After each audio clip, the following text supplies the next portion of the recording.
Hello friends, नमस्कार। स्वागत है आप सभी का SDMM एजुकेशनल सोसाइटी पे। तो फ्रेंड्स, बिहार स्पेशल के लिए मैं आपको जीके का मैटर दे रहा था और मैंने आपको बोला था कि बिहार स्पेशल का बहुत ही बेहतरीन कंटेंट मैं आपको देने वाला हूं, जो कि पिछली परीक्षाओं में पूछे गए प्रश्न है। हाँ, बीपीएससी के द्वारा पूछे गए सारे प्रश्न है जो आपके लिए मैं टाइप करवा के लाया हूँ बढ़िया बढ़िया क्वेश्चन बुक से।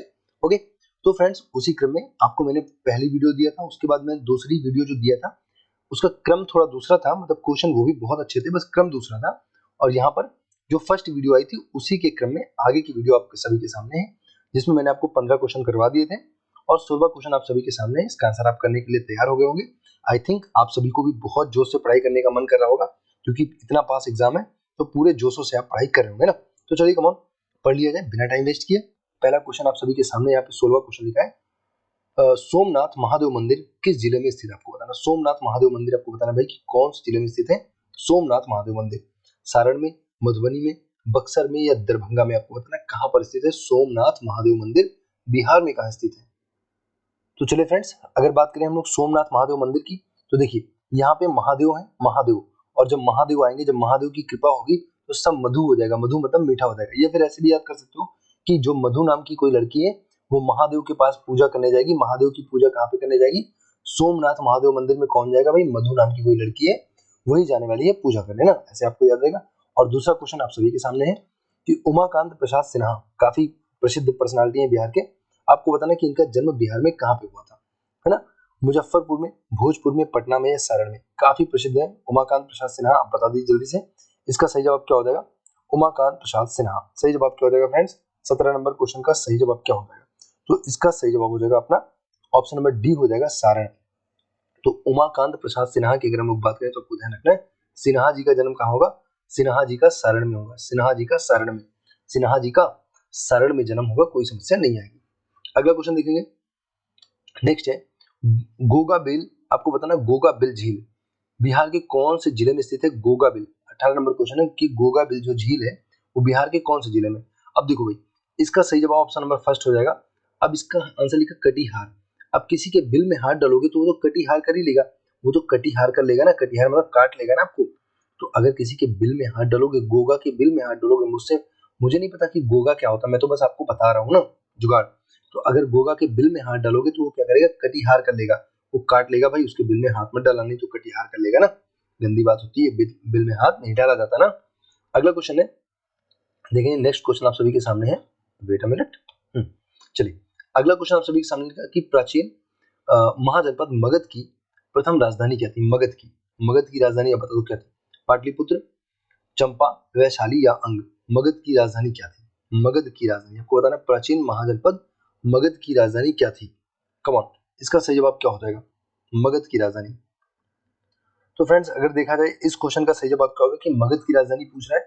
अभी आपको बताऊं एक बात, रात के 2 बज रहे हैं ना, रात के 2 बज रहे हैं, आपके लिए इतनी मेहनत हो रही है ना, तो आपको भी उसी अनुपात में मेहनत करनी पड़ेगी ना। देखो, काम नहीं चलेगा, थोड़ा बहुत काम, मतलब ऐसे वैसे हल्की फुल्की मेहनत करने से नौकरी नहीं मिलने वाली ना।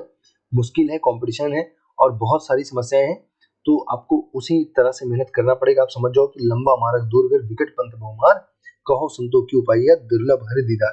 तो भैया मुश्किल है दीदार, तो किसका दीदार?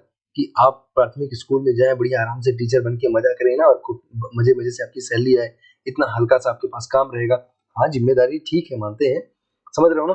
तो इसलिए आपको मेहनत तो करनी पड़ेगा। पूछ रहा कि भाई मगध की राजधानी क्या थी, तो मगध की क्या थी फ्रेंड्स? राजगृह थी। क्या थी? मगध की थी राजगृह, या इसी को राजगृह थी।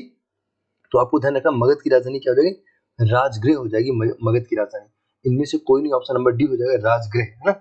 राजगृह, या क्या बोलेंगे, गिरि ब्रिज बोल सकते हैं। क्या बोल सकते हैं? गिरि ब्रिज, है ना। तो गिरि ब्रिज भी बोल सकते हो या गिर ब्रिज बोल सकते हो। राजगृह या गिर ब्रिज मगध की राजधानी क्या थी? तो इनमें से कोई नहीं हो जाएगा, ठीक है। ऑप्शन नंबर इसका ई हो जाएगा। अगला क्वेश्चन देखेंगे। अगला तो दिख ही रहा अभी आपको, 20 नंबर क्वेश्चन। त्रिरत्न, आपको बताना कि ये जो त्रिरत्न है, ये त्रिरत्न का जो आइटम है ये किससे संबंधित है? सम्यक ज्ञान, सम्यक आचरण और सम्यक, यहाँ पे लिखा हुआ है सटीक ज्ञान, सच्ची आस्था और सच्ची क्रिया, है ना। सटीक क्रिया, अब बता दो किससे संबंधित है? त्रिरत्न की बात चल रही है, बात किसी चल रही है? त्रिरत्न की बात चल रही है। अब जल्दी से देखना, कुछ बातें ध्यान रखना है आपको। यहाँ पे बात कर रहा है 3 रत्न की। किसकी बात कर रहा है? 3 रत्न की। तो अगर रत्न की बात करेगा तो आप समझ जाना भाई, अगर ये किसकी बात करेगा, ये रत्न की बात करेगा, तो आप जान जाना कि ये जैन धर्म की बात कर रहा है ना। और यहाँ पे त्रिपिटक अगर लिखा होता, क्या लिखा होता? त्रिपिटक, त्रिपिटक ना, त्रिपिटक अगर लिखा होता तो इसका मतलब ये बौद्ध धर्म की बात करता है। किसकी बात करता? बौद्ध धर्म की। तो अगर 3 रत्न की बात करेगा तो जान जाना भाई जैन धर्म की बात हो रही है, और अगर त्रिपिटक की बात करेगा तो आप समझ जाना कि ये बात किसकी हो रही है? बौद्ध धर्म की बात हो रही है। ओके, तो ये बस आपको इतना सा अंतर समझ के रखना। त्रिरत्न पूछेगा तो जैन धर्म, और त्रिपिटक पूछेगा तो बौद्ध धर्म। अगला क्वेश्चन, इनमें से किस शासक ने चतुर्थ बौद्ध संगीति कश्मीर में आयोजित की? देख लो, ये सारे प्रश्न पूछे गए हैं, मैं बार बार बोल रहा हूँ, बीपीएससी में पूछे गए प्रश्न है, आपको इनको तो पढ़ना ही होगा ना। इनमें से किस शासक ने चतुर्थ बौद्ध संगीति कश्मीर में आयोजित की थी? तो आइए इसको बता देते हैं आपको। अगर हम लोग बात करें संगीतियों की, है ना, तो ये होता है रावे पाक बराबर होता है AK का स्क्वायर, AK का स्क्वायर। तो यहाँ पे आप देखोगे AK का स्क्वायर का मतलब होता है अजातशत्रु, कालाशोक, अशोक, कनिष्क, मतलब 2 बार लिखेंगे ना, स्क्वायर का मतलब 2 बार होता है। तो अजातशत्रु, कालाशोक, अशोक और कनिष्क ऐसे करके लिखेंगे। तो हमसे पूछा बताओ चौथी वाली, तो चौथी कौन हो जाएगा? कनिष्क हो जाएगा, कनिष्क। और ये राजगृह, वैशाली, पाटलिपुत्र और कुंडलगढ़ कश्मीर, ठीक है। तो ये ट्रिक है, आप याद रख सकते हो। तो इसका सही जवाब हो जाएगा कनिष्क हो जाएगा, ऑप्शन नंबर सी हो जाएगा कनिष्क। ठीक, चौथी पूछ रहा है कनिष्क के समय में होती है। चलें अगला क्वेश्चन देखते हैं। नेक्स्ट लिखा हुआ है निम्नलिखित में से किस भारतीय दर्शन ने परमाणु सिद्धांत का प्रतिपादन किया? परमाणु सिद्धांत आपसे पूछेगा, परमाणु सिद्धांत। अब बताओ, अगर आप किसी आदमी के ऊपर भाई परमाणु बम फेंक के मार दो ना, अगर किसी आदमी के ऊपर क्या करो, परमाणु बम मार दो फेंक के। अब ये आदमी जो है ना, ये जो आदमी है, अगर इसके ऊपर परमाणु बम मार दोगे तो ये आदमी पूरी तरह से मर जाएगा, कुछ भी शेष नहीं बचेगा, कुछ भी शेष नहीं बचेगा पूरी तरह। अगर परमाणु बम डाल दोगे तो आप ऐसे याद रखना, परमाणु सिद्धांत कौन? वैशेषिक हो जाएंगे। परमाणु सिद्धांत कौन हो जाएगा भाई? वैशेषिक हो जाएंगे। आपको बिल्कुल याद आ जाएगा कि अगर परमाणु बम किसी के ऊपर डाल दोगे तो कुछ भी शेष नहीं बचेगा। क्वेश्चन नंबर 23 है, अपने शिलालेखों में अशोक सामान्यतः किस नाम से जाना जाता है? तो अशोक को क्या बोलते हैं? सबको पता होगा, आसान क्वेश्चन है, प्रियदर्शी। क्या बोलते हैं? अशोक को प्रियदर्शी या देवनाम प्रिय बोलते हैं। क्या बोलते हैं? देवनाम प्रिय, है ना, देवनाम प्रिय भी बोला जाता है, या प्रियदर्शी बोलते हैं अशोक को। ओके, अशोक को देवनाम प्रिय या प्रियदर्शी में बोलते हैं। और कौन से शिलालेख में जानते हैं? मास्की में। किसमें? मास्की में। मास्की में बात देखने को मिलती है, आपको ये भी ध्यान रखना, मास्की जो शिलालेख था इसमें ये चीज आपको देखने को मिलेगी। हाँ, मास्की शिलालेख में अशोक का नाम अशोक मिलेगा ना। अगला क्वेश्चन देखेंगे, 24 नंबर क्वेश्चन लिखा है, इनमें से कौन गुप्त काल में औषधि के क्षेत्र में अपने कार्य के लिए जाने जाते हैं? गुप्त काल में औषधि के क्षेत्र में, है ना, मेडिकल की जो साइड में आपको बताना है कि मेडिकल के क्षेत्र में आपको बताना है कि कौन था औषधि के क्षेत्र में, और कौन सा समय गुप्त काल का समय। इस समय औषधि में कौन जाना जाता था? सुश्रुत, शूद्रक या शौमिल या शौनक? तो इसका फ्रेंड सही जवाब हो जाएगा ऑप्शन नंबर फर्स्ट हो जाएगा, सुश्रुत हो जाएगा। ऑप्शन नंबर फर्स्ट हो जाएगा सुश्रुत। ये कब के थे भाई? तो ये गुप्त काल के थे, आपको ध्यान रखना है। औषधि के क्षेत्र में इनका बहुत नाम था, आपने सुना होगा। शूद्रक की एक पुस्तक है मृच्छकटिकम, आप ध्यान रखना, मृच्छकटिकम ना, तो मृच्छकटिकम नाम की इनकी एक बुक है, आपको बिल्कुल ध्यान रखना है शूद्रक की। बाकी सब ठीक है, बाकी यहाँ पे कुछ ज्यादा इंपॉर्टेंट है नहीं। गुप्त काल के भाई साहब महाशय थे सुश्रुत, और ये कहते हैं औषधि से संबंधित हो जाएंगे, गुप्त काल वाले आइटम है सुश्रुत ना। अगला क्वेश्चन देखेंगे, अगला क्वेश्चन 25 नंबर लिखा है कि निम्नलिखित में से प्राचीन भारत की कौन सी लिपि दाहिने से बाईं ओर लिखी जाती है? नॉर्मली देखो ऐसे करके लिखा होता ना, ऐसे लिखा होता, लेकिन ये वाली कैसे लिखी होती? ऐसे लिखी होती, दाहिनी तरफ से इधर साइड से इधर साइड लिखी होती। दाहिने से यहाँ पे लिखा, क्या लिखा भाई कि दाहिनी तरफ से बाईं तरफ लिखी जाती है। तो कौन सी थी आपको बताना है, तो ऑप्शन नंबर सी हो जाएगा, खरोष्ठी हो जाएगी, खरोष्ठी। दाहिने से बाईं तरफ लिखी जाती है, काफी आसान क्वेश्चन है, आप सबको मालूम भी होगा। ऑप्शन नंबर सी इसका सही जवाब हो जाएगा। और क्वेश्चन नेक्स्ट 26 नंबर क्वेश्चन आपके सामने है कि निम्नलिखित में से कौन सा बंदरगाह गुप्त काल में उत्तर भारत व्यापार के लिए उपयोग किया जाता? उत्तर भारत में व्यापार के लिए उपयोग किया जाता, कौन सा बंदरगाह था? बताएंगे भाई, इसका सही जवाब क्या हो जाएगा? किस बंदरगाह का प्रयोग हम लोग उत्तर भारत में व्यापार के लिए किया करते थे? इसका सही जवाब क्या हो जाएगा? बताएं। तो इसका जो है सही जवाब हो जाएगा ऑप्शन नंबर ई, इनमें से कोई नहीं इसका सही जवाब हो जाएगा फ्रेंड्स। हाँ, कह रहा है इनमें से कौन सा बंदरगाह गुप्त काल में उत्तर भारत व्यापार के लिए उपयोग किया था? तो इनमें से कोई भी बंदरगाह जो है उपयोग नहीं किया जाता, ऑप्शन नंबर डी ई हो जाएगा, इनमें से कोई नहीं। ठीक है, ओके जी। तो चलिए फ्रेंड्स, अगला क्वेश्चन है 27 नंबर क्वेश्चन आप सभी के सामने है कि जुलाई 2019 में बिहार के महापाषाणिक स्थान पे पहले प्रलेखन के लिए विशेषज्ञों ने निम्नलिखित में से किस जिले का दौरा किया? आपको बताना है निम्नलिखित में से कौन से जिले का दौरा विशेषज्ञों ने किया। आपको बताना है भाई कि पटना का, मधुबनी का, है ना। मधुबनी का बताएं, पटना का हो गया, मधुबनी का हो गया, या कैमूर का या बांका का, तो बताएंगे इसका सही जवाब क्या हो जाएगा। तो इसका सही जवाब हो जाएगा कैमूर जिला हो जाएगा, कैमूर ना। तो आपको ध्यान रखना है कि भाई यहाँ पे क्या होगा, महापाषाणिक स्थान के पहले प्रलेखन के लिए विशेषज्ञों ने कहाँ पर जांच पड़ताल की भाई, तो कैमूर में किया। कैमरा वैमरा लगा के पहुंच गए होंगे, क्या लगा के, कैमरा। आप याद कर लेना कि भाई ये लोग कैमरा लगा के चले गए होंगे, कैमरा से कैमूर आपको याद आ जाएगा ना। ये लोग कैमरा लेके जाएंगे ना, देखेंगे कहाँ पे भाई क्या आइटम निकलने वाला है ना, तो कैमूर आपको याद आ जाएगा। अच्छा भाई, अगला क्वेश्चन देखेंगे 28 नंबर क्वेश्चन। यहाँ पे लिखा है कर्नाट वंश का संस्थापक कौन था। कर्नाट वंश, है ना, ये बिहार स्पेशल का बढ़िया क्वेश्चन है, पूछा गया प्रश्न बीपीएससी का। कर्नाट वंश का संस्थापक कौन था, आपको बताना। 28 नंबर क्वेश्चन जो है कि भाई बताओ कर्नाट वंश का संस्थापक कौन था। तो कर्नाट का नान्य थे, कौन थे, नान्य देव जो थे वो कर्नाट वंश के नाट के नान्य थे। नाट के नान्य, नाट है ना, नाट है ना, तो नाट के नान्य, नाट के नान्य ऐसे आप रट सकते हो ना। नाट के कौन थे, कर्नाट में नाट आता है और नान्य में भी नान्य नार है ना, तो कर्नाट के कौन थे, कर्नाट के नान्य थे, ऐसे आप याद कर लो। ऑप्शन नंबर फर्स्ट हो जाएगा। अगला लिखा है Periplus, Periplus of the Erythraean Sea. Periplus of the Erythraean Sea किसने लिखी, आपको बताना ये बुक है Periplus of the Erythraean Sea. आपको बताना कि ये पुस्तक किसने लिखी है। तो ये काफ़ी ज़्यादा पूछी जाने वाली पुस्तक है और इसका सही जवाब अगर दिए गए ऑप्शन में से देखा जाए तो इनमें से कोई भी नहीं होगा ना। ओके, इनमें से कोई नहीं होगा। पेरीप्लस ऑफ द इरिथ्रियन सी की अगर बात करें तो दिए गए ऑप्शन में से इसका सही जवाब इनमें से कोई नहीं होगा। फिर अगर पूछे बताओ किसने लिखा था, तो इसको लिखा था विलियम, है ना, विलियम एच शॉफ। विलियम एच शॉफ नाम के एक व्यक्ति थे, इन्होंने लिखा था, आप ध्यान रखना। पेरीप्लस ऑफ द इरिथ्रियन सी की अगर बात करें तो विलियम एच शॉफ नाम के व्यक्ति थे, उन्होंने लिखा था। ऑप्शन नंबर ई इसका सही जवाब हो जाएगा फ्रेंड्स, इनमें से कोई नहीं होगा। ठीक है, अगला लिखा है question number next 30 number question लिखा है स्वर्ण भूमि का वह राजा कौन था जिसने, स्वर्ण भूमि का वह राजा कौन था जिसने नालंदा में एक बौद्ध विहार की स्थापना की तथा उसके रख रखाव हेतु अपने दूत द्वारा देवपाल से 5 गांव दान में देने के लिए प्रार्थना की। तो ऐसा प्रश्न आप एक बार पढ़ लोगे ना, आपको बिल्कुल याद आएगा, आपको याद आएगा अच्छा 5 गांव दान में किसी ने दिया था, 5 गांव दान वाला कुछ माहौल था ना। जैसे ही आप देखोगे आपको तुरंत याद आ जाएगा कि भाई ये वाला जो आइटम था वो कौन था, ये थे बालपुत्र देव। इनका नाम क्या था, बालपुत्र देव। ऑप्शन नंबर सी हो जाएगा, बालपुत्र देव। अब किसी के घर में बालपुत्र हुआ है, बालपुत्र है ना, किसी के घर में बालपुत्र हुआ है तो क्या कहेगा, कोई कहेगा उसको 5 गांव देव, देव मतलब दे दो, है ना, तो 5 गांव दान में दे दो, बस ऐसे करके आप याद रख लेना। तो बालपुत्र देव इनका नाम था, 5 गांव देव। कितने गांव देव, 5 गांव देव। तो ऐसे आप याद रख सकते हो, ऑप्शन नंबर इसका सी हो जाएगा। ठीक है भाई, ये सब बीपीएससी के प्रश्न है ना, मैं अपनी तरफ से नहीं लाया हूँ कहीं से ना, बीपीएससी में पूछे गए प्रश्न पढ़ना पड़ेगा इनको ना।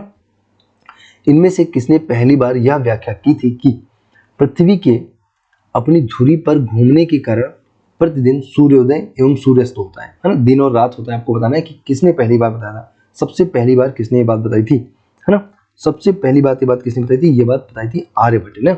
आर्यभट्ट ने ये बात पहली बार बताई थी। आपको ध्यान रखना कि पृथ्वी की जो है अपने धुरी पर, अपने एक्सिस पर घूमने की वजह से क्या होता है, सूर्य अस्त और सूर्योदय होता है। अगर ये बात किसने बताई थी, आर्यभट्ट ने बताई थी पहली बार। आपको ये बात ध्यान रखनी है ना, आर्यभट्ट ने। नेक्स्ट क्वेश्चन है, अगला क्वेश्चन, भगवान बुद्ध के महापरिनिर्वाण के बाद पहली बौद्ध संगीति कहाँ पे हुई। महापरिनिर्वाण मतलब भगवान बुद्ध जब की मृत्यु जब हो गई, है ना, कुशीनगर में आपको पता है इनकी मृत्यु हो गई, तो भगवान जो है भगवान बुद्ध की अगर हम लोग बात करें जब इनकी मृत्यु हो गई फ्रेंड्स, तो पहली बौद्ध संगीति कहाँ होगी, आपको ये बताना है। तो इसका जो सही जवाब हो जाएगा ये क्या हो जाएगा, आप सबको पता भी होगा, राजगृह में जो होती है, राजगृह या राजगीर लिखा होता है, कई बार क्या लिखा होता है, राजगीर लिखा होता है, राजगीर। तो पहली बौद्ध संगीति 483 ईसा पूर्व, 483 ईसा पूर्व, 483 ईसा पूर्व में कहाँ पे होती है, राजगृह में होती है, राजगृह ना। और मैंने अभी आपको ट्रिक भी बताई थी, रावे पाक, रावे पाक, रावे पाक मतलब राजगृह, वैशाली, पाटिलपुत्र और कुंडलवन कश्मीर। और एक ही का स्क्वायर मतलब एक ही का स्क्वायर, एक ही का क्या बताया, स्क्वायर। अजातशत्रु, कालाशोक, अशोक और कनिष्क, ये चारों जो है तो पहली कब होगी, अजातशत्रु के समय में होती है। कहाँ पे होती है, राजगृह में होती है ना, राजगृह। ठीक है, समझ आ गई बात। अगले क्वेश्चन पे चले। अगला क्वेश्चन तो आप सभी के सामने लिखा हुआ है, 33 नंबर क्वेश्चन। बताएंगे प्रसिद्ध चीनी यात्री फाहियान किसके शासन में आया था। तो फाहियान बताएंगे किसके शासनकाल में, एक आता है हेनसेंग, है ना, एक हेनसेंग आता है हर्षवर्धन के समय में। तो दोनों में एच आता है, आप ऐसे याद जान जाते हो। पूछेगा हेनसेंग, है ना, हेन सेंग किसके समय में आता है? हर्षवर्धन के समय में। और फाहियान पूछेगा बताओ किसके समय में आता है? तो अब बता दो जल्दी से कि फाहियान किसके समय में आएगा? तो चंद्रगुप्त द्वितीय के समय में आता है। चंद्रगुप्त द्वितीय लिखा है क्या? चंद्रगुप्त द्वितीय, हाँ ये लिखा हुआ है ना, देखना चंद्रगुप्त द्वितीय, या इन्हीं को बोलते हैं चंद्रगुप्त विक्रमादित्य। क्या बोलते हैं? चंद्रगुप्त विक्रमादित्य भी इन्हीं को बोला जाता है। चंद्रगुप्त द्वितीय के समय में फाहियान आता है, आपको ध्यान रखना, फाहियान चंद्रगुप्त द्वितीय के समय में आता है फ्रेंड्स, आपको बिल्कुल ध्यान रखना ना। ठीक है, अगले क्वेश्चन पे चले। थक गए क्या? अरे थकना नहीं है भाई, थकना मना है, गंदी बात, थकना तो बिल्कुल नहीं है। मौर्य साम्राज्य का 7 वर्गों में विभाजन का विशेष रूप से उल्लेख किया गया। आपको बताना कि जो मौर्य साम्राज्य था वो 7 वर्गों में बटा हुआ था, ये बात कौन सी बुक में लिखी है? आप जरा बता दो, बीपीएससी वालों ने ये वाला प्रश्न पूछा है, आप बता दो जरा इसका सही जवाब क्या हो जाएगा। तो भाई जो मेगस्थनीज था उसने अपनी बुक इंडिका में, है ना, अपनी बुक इंडिका में क्या लिखा था कि जो मौर्य साम्राज्य था वो 7 भागों में जो है 7 वर्गों में बटा था। उसने बताया था, किसने? मेगस्थनीज ने बताया था, जो कि सेलुकस निकेटर का क्या था? राजदूत था। क्या था भाई? ये राजदूत था। राजदूत किसका राजदूत था? सेलुकस निकेटर का राजदूत था, जो सिकंदर के साथ आया था। सेलुकस निकेटर सिकंदर का सेनापति था ना। ध्यान रखना, मेगस्थनीज ने अपनी पुस्तक इंडिका में क्या लिखा है कि जो मौर्य साम्राज्य था जिसकी स्थापना चंद्रगुप्त मौर्य ने की थी अपने जो है गुरु आचार्य चाणक्य के साथ मिलकर, वो जो है 7 वर्गों में बटा था। इंडिका में ये बात देखने को मिलती है।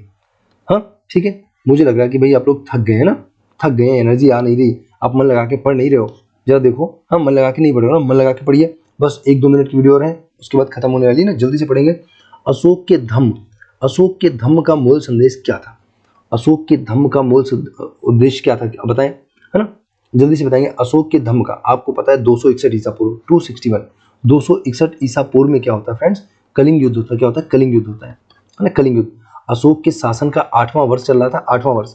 ओके, अशोक के शासन का 8वां वर्ष चल रहा था, और जो है 13वें शिलालेख में ये बात आपको देखने को मिलती है। 13वें शिलालेख में ये पता चलता है कि 261 ईसा पूर्व कलिंग युद्ध होता है, और इसी के बाद अशोक ने क्या किया? धम्म का रास्ता अपना लिया।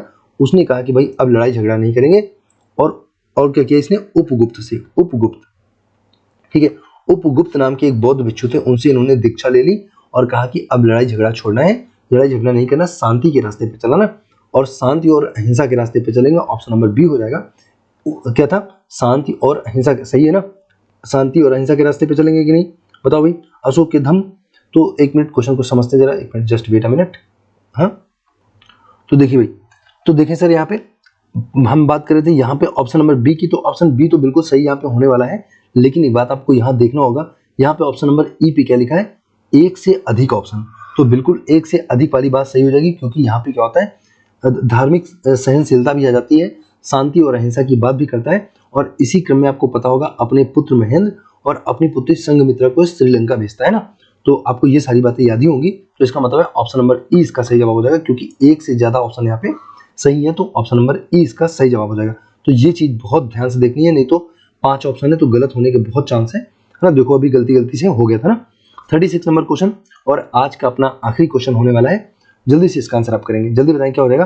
त्रिपिटक, अभी मैंने आपको बताया त्रिपिटक पूछेगा तो आप कह देना बौद्ध धर्म, और त्रिरत्न पूछेगा तो कह देना जैन धर्म। एक बात और ध्यान रखना कि जो ये अपने बौद्ध धर्म वाले थे, ये आत्मा और परमात्मा दोनों को नहीं मानते थे, लेकिन जो जैन धर्म वाले थे ये आत्मा को मानते थे, ये आत्मा को मानते थे, ठीक है, ये आत्मा को मानते थे, और ये आत्मा परमात्मा दोनों को नहीं मानते थे, ठीक है।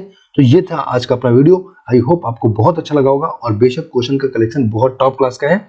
आप निश्चिंत होकर इसको बार बार पढ़िए, रिवीजन कीजिए, वीडियो को शेयर कीजिए, ताकि मुझे भी थोड़ी सी, है ना, मैं भी अपने आप को थोड़ा सा मजबूत महसूस करूंगा जब बहुत सारे सब्सक्राइबर होंगे, कई सारे लोग देख रहे होंगे, अच्छा लगेगा। ओके, तो खूब मेहनत से पढ़ते रहिए, शिद्दत से पढ़िए, एकदम सपना पूरा करना है इस बार, एकदम पास में परीक्षा आ गई है, पूरी ताकत लगा दीजिए, कोई कारण ना रहे कि आप अपने आप को जवाब ना दे सको कि भाई मेहनत हमने नहीं की या फिर थोड़ी कम की। तो शिद्दत से मेहनत कीजिए, दिल लगा के पढ़ाई कीजिए। Thanks for watching and God bless you all.